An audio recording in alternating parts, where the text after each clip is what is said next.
The advent of the self-propelled torpedo had soon been followed by various attempts to mount the weapon on ships at sea.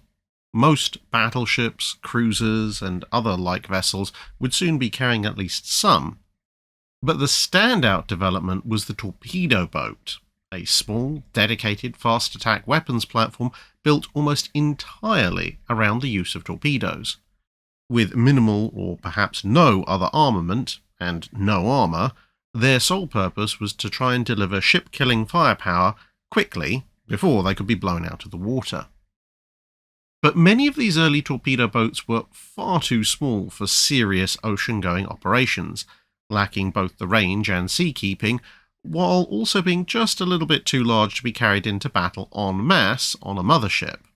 Although some battleships would try to carry one or two, the real way forward was just to make the torpedo boats a little bit larger. But of course, measures beget countermeasures, and soon secondary and tertiary batteries were sprouting along the decks of larger warships. But these all had one fundamental problem. If they were in range to accurately engage torpedo boats, the torpedo boats were probably also in range of them. This led to the brief heyday of the torpedo gunboat. Still small at generally under 1,000 tons, but still considerably larger than the double-digit or very low triple-digit ton torpedo boats, these had the range to operate with a fleet as escorts. They carried a wide variety of rapid-firing small-caliber weapons, and were specifically designed to hunt down and destroy torpedo boats at a distance from the big ships. Their own loss would not cost the fleet too badly, and it would also force the expenditure of the attackers' torpedoes. Most were also armed with a torpedo or two of their own, on the logic that, well, once they destroyed the enemy torpedo boats, they could then attack the enemy fleet themselves. The problem with most of these torpedo gunboats was that their larger size and greater weight of armament also made them somewhat slower than their primary prey. A solution to the torpedo boat issue was still a little bit out of reach. Enter Spain. Amidst the growing call for torpedo gunboats in the mid-1880s, Spain, of course, wanted one of their own, so they turned to one of the main military shipbuilders of the era, Britain, and after going over several designs, they settled on one from a Scottish shipyard on the Clyde bank. Compared to many torpedo gunboats being drafted up, she was somewhat smaller, displacing a fraction under 350 tons, and a little bit more lightly armed. Her contemporary HMS Rattlesnake, for example, carried a 4-inch gun and half a dozen 3-pounder or 47mm guns, while she carried a single 3.5-inch gun, 4 57mm and 2 37mm guns. Rattlesnake also carried 4 14-inch torpedo tubes, while the Spanish ship would only carry 2. The British ship also had a basic protected deck, capable of repelling at least small-caliber gunfire. But what she lost in firepower and size, she gained in speed. Rattlesnake could just about manage 19 knots on forced draft. The Spanish ship could clear 22.5 knots.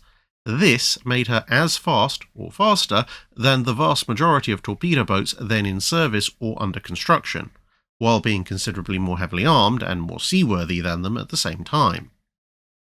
This, combined with her name, Destructor, quite literally destroyer in English, has led some historians to label her as the first true torpedo boat destroyer, the immediate forerunner to the destroyer as we would know it in the 20th century, a ship that combined both small-caliber guns and torpedoes to be both hunter and hunted at the edges of the great battle fleets. She was laid down in November 1885, launched at the end of July 1886, and commissioned in January 1887. Her impressive 24-hour run from the UK to Spain through a storm in the Bay of Biscay confirmed her speed and her capacity to deal with high seas, and she was much admired in the early stages of her career. The only mark against her being the first destroyer, and instead perhaps being a forerunner of that type, was that she sparked no immediate successors and thus no direct continuity of design. The Spanish Navy itself would not order another such ship until the Furor class over a decade later. In the early 1890s, the Royal Navy would order the Havoc and Daring classes, which would be the first torpedo boat destroyers to spawn a continuous line of development, but it is often argued they were to one degree or another influenced by the earlier Spanish ship, even if they were a fair bit faster.